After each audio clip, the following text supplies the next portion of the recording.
చిత్తూరు జిల్లా పూతలపట్టు ప్రాథమిక ఆరోగ్య కేంద్రంలో శుక్రవారం సాయంత్రం 6 గంటలకు ప్రపంచ మానసిక వ్యాధి అవగాహన ర్యాలీ సదస్సు నిర్వహించారు. పి కొత్తకోట మండల వైద్యాధికారి డాక్టర్ ఉదయ్ కిరణ్ మానసిక జబ్బులపై సిబ్బందికి అవగాహన కల్పించారు. ఆయన మాట్లాడుతూ ప్రతి ఏడాది మే 24వ తేదీన మానసిక వ్యాధి దినోత్సవాన్ని నిర్వహిస్తామన్నారు. ఈ వ్యాధి తీవ్రమైన మానసిక ఆరోగ్య పరిస్థితిని కలుగజేస్తుందన్నారు. ఈ వ్యాధిగ్రస్తులు భ్రమలు, భ్రాంతులు, అస్తవ్యస్తమైన ఆలోచనలు, ప్రవర్తన తీరు కలిగి ఉంటారన్నారు. వీరికి వైద్య సిబ్బంది తగిన రీతిలో చికిత్స అందించాలన్నారు. అనంతరం అవగాహన ర్యాలీ నిర్వహించారు. కార్యక్రమంలో doctor Priyanka, Srinivasamurthy, community public health officer, supervisor Noorjahan, ఏఎన్ఎంలు, ఆశా కార్యకర్తలు పాల్గొన్నారు. షుగర్ మాత్రలు వేస్తారు కదా, షుగర్ మాత్రలు వేసుకుంటా అంటే షుగర్ కంట్రోల్లో ఉంటుంది. అలాగే బీపీ ట్యాబ్లెట్ వేసుకుంటా అంటే కంట్రోల్లో ఉంటుంది. అలాగే ఈ స్కిజోఫ్రీనియా జబ్బు కూడా ఏంటంటే మోస్ట్లీ లైఫ్ లాంగ్ మెడిసిన్ అవసరం ఉంటుంది. ట్యాబ్లెట్ వేసుకుంటా ఉంటే పూర్తిగా నార్మల్ అయిపోతారు వాళ్ళు. మనకి ఎలాగైతే షుగర్ జబ్బు, బీపీ జబ్బు కంట్రోల్గా ఉంటాయో అలాగే ఇది కూడా కంట్రోల్గా ఉంటుంది.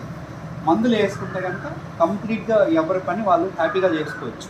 వాళ్ళు రైతులు కావచ్చు, స్టూడెంట్స్ కావచ్చు, ఇంకా ఏదైనా మేస్త్రి పని చేసుకునే వాళ్ళు కావచ్చు, ప్రైవేట్ కంపెనీస్లో ఎంప్లాయీస్ కావచ్చు, ఏవైనా కానివ్వండి, వాళ్ళ పని, వాళ్ళ వృత్తి వాళ్ళు సర్కర్గా నిర్వర్తించుకొని ఫ్యామిలీలో వాళ్ళ రోల్ వాళ్ళు ప్లే చేసుకోవచ్చు. అర్థమవుతుందా?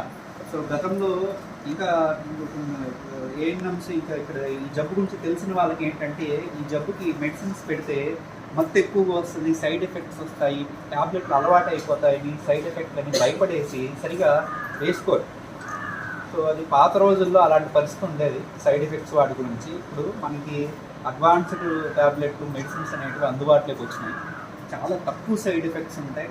క్వాలిటీ ఆఫ్ లైఫ్ అనేది ఏమాత్రం ఎఫెక్ట్ అవ్వకుండా వాళ్ళ పని వాళ్ళు చేసుకో విధంగా ఉండేటటువంటి ట్యాబ్లెట్ ఇప్పుడు ఈ జబ్బుకి అందుబాటులో ఉన్నాయి. కాబట్టి ఆ మెడిసిన్ సైడ్ ఎఫెక్ట్స్ గురించి ఏదైనా మీరు టెన్షన్ భయపడ్డము, అండ్ సైడ్ ఎఫెక్ట్స్ గురించి వరీ అవుతా అంటే కూడా అలాంటి వాళ్ళు కూడా చెప్పి ప్రాపర్గా ట్రీట్ చేయించండి. ఓకే. సో ఈ జబ్బున్న వాళ్ళతో మీ ప్రాబ్లం ఏంటంటే ఇంట్లో ఒక పేషెంట్ అలా ఉంటే మొత్తం ఎంటైర్ ఫ్యామిలీ అంతా సఫర్ అవుతారు. సో వాడు ఇంట్లో అందరినీ గొడవ చేస్తాడు, పక్కింటితో గొడవ పెట్టుకుంటాడు, ఊర్లోతో గొడవ చేస్తాడు, రోడ్లో ఉండే గొడవలన్నీ ఇంటి వరకు వస్తాయి. సో వాడు పోతే బాగుంటే తిండి పెట్టడం పెద్ద సమస్య కాదు, పని చేయకుండా ఇంట్లో తింటున్నాడంటే ఎవరు వదిలేవారు. కానీ ఊరు దారికి పోయే గొడవలు ఇంటికి వస్తాడు.